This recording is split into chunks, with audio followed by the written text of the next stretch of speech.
পরীক্ষার্থী থেকে অভিভাবকদের মধ্যে সচেতনতা গড়তে একাধিক পদক্ষেপ গ্রহণ করে চলেছে মধ্যশিক্ষা পর্ষদ। তারপরেও অব্যাহত পরীক্ষায় ব্যাঘাত সৃষ্টি করতে অসৎ উদ্দেশ্য অবলম্বন। কঠোর নিষেধ সত্ত্বেও মোবাইল ফোন বা ডিজিটাল গেজেট নিয়ে পরীক্ষা কেন্দ্রে ঢোকার প্রচেষ্টা পরীক্ষার্থীদের। তার শীর্ষে পরীক্ষার প্রথম দিন থেকেই মালদহ জেলা। এমনকি মাধ্যমিক পরীক্ষার প্রথম 2 দিন প্রশ্নপত্র ভাইরাল হয়েছিল মালদহ থেকেই। যদিও পরবর্তী 2টি পরীক্ষার প্রশ্নপত্র ভাইরাল হয়নি, তবে মোবাইল নিয়ে বসায় একাধিক পরীক্ষার্থীর পরীক্ষা বাতিল করেছে পর্ষদ। আশ্চর্যজনকভাবে মালদহের একটি সীমিত অঞ্চল থেকেই অধিক পরিমাণে পরীক্ষার্থীরা ধরা পড়ছেন মোবাইল সমেত।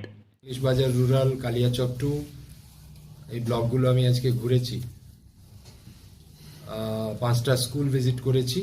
পুরো সময়টাই আমি স্কুলে ছিলাম, পরীক্ষা যতক্ষণ ছিল।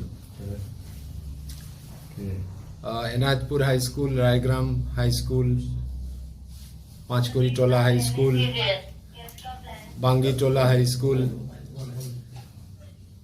মেহেরপুর গঙ্গাধর হাই স্কুল, এই স্কুলগুলো আমি ভিজিট করি।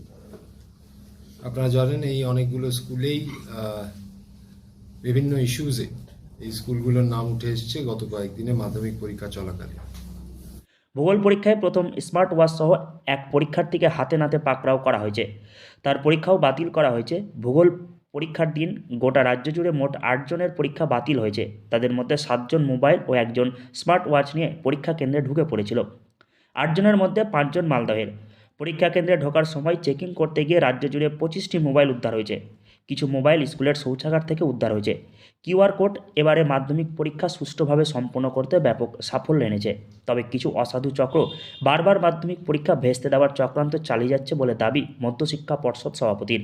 এই অসাধু চক্রান্তের উদ্দেশ্য প্রশাসন বা পর্ষদের দৃষ্টি ঘোরানো।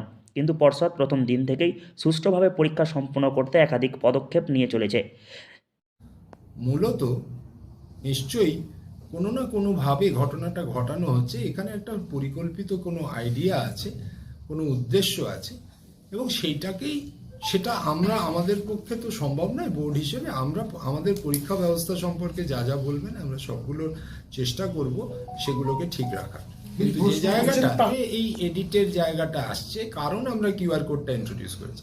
এতদিন কিউআর কোড ইন্ট্রোডিউস না করার ফলে এই জিনিসগুলো উন্মোচন হয়, আপনাদের সামনে আসেনি, বা আমিও কিন্তু বলতে পারি। আজকে যেটা হয়েছে যে বোর্ড অ্যাটলিস্ট এই জায়গাটা এস্টাবলিশ করতে পারছে যে এখানে কোনো একটা জায়গায় কিছু একটা ঘটছে যেটা অসাধু, যেটা অবাঞ্ছিত এবং সমাজের পক্ষে ক্ষতিকারক। যার জেরে এখন পর্যন্ত সুষ্ঠুভাবে পরীক্ষা সম্পন্ন হচ্ছে বলে দাবি পর্ষদ সভাপতির।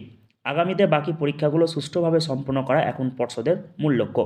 পর্ষদ সভাপতি রামানুজ গঙ্গোপাধ্যায় বলেন, বিভিন্ন মাধ্যমে পরীক্ষার্থী থেকে অভিভাবকদের সচেতন করা হচ্ছে। কেউ যেন এ ধরনের প্ররোচনায় পা না দেয়।